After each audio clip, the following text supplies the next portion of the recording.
Alright, ladies and gentlemen, Fab's in the house, and today I'm in the house with a custom knife factory, Evo 2.0, here with me for a quick unpouching and review. But hey, don't forget to like the video and to subscribe to the channel if you're enjoying this kind of content. Would you look at this? This is a very interesting one. It's gonna come like with the usual goods from Custom Knife Factory. You've got your card, you've got your cloth, and also extra hardware, which I don't have right over here. But it's gonna be the usual experience, and you're gonna have a new experience with this pretty cool knife. This is the Custom Knife Factory Rotten Design by Johnny Sorensen from Rotten Design, and this is the Evolution 2.0. It is not a huge knife, guys. Let's do it in inches.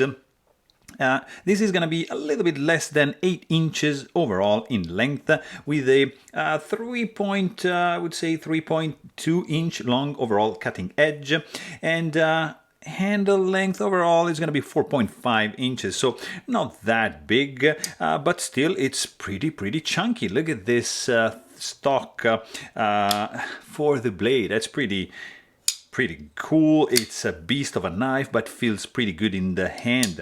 This is a titanium frame lock, zirconium backspacer, black tie mascus, pocket clip. You've got stainless steel lock face insert.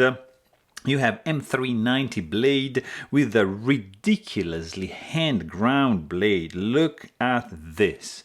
Guys, this is just ridiculous, just fantastic, aggressive jimping going on, absolutely functional and pretty aggressive. Look at that, nice hole with beautiful chamfers. There's a little bit of chamfering going on over here. Look at this big belly, hollow grind, absolutely thin behind the edge. This is a razor, fantastic finger choil. Over there you have very aggressive spacer as well, which is matching, kind of like matching the jimping on the blade. You have a tie mascus pivot collar. The clip is gorgeous, nice clip retention. I mean, it's a very good one. Let's just quickly check the weight, because, you know, there's some internal skeletonization going on this one, but it's not that light, because this is going to weigh in at 5.26 ounces, and it sounds really good. When you close it, it's just interesting and pleasant clink going on right there, and the handle is very nicely designed, good ergos, fantastic advanced grip. I mean, there's a lot more to talk about this guy. In fact, if you want to know more, please check out my full-length review, and don't forget to subscribe. Thanks for watching. Stay tuned.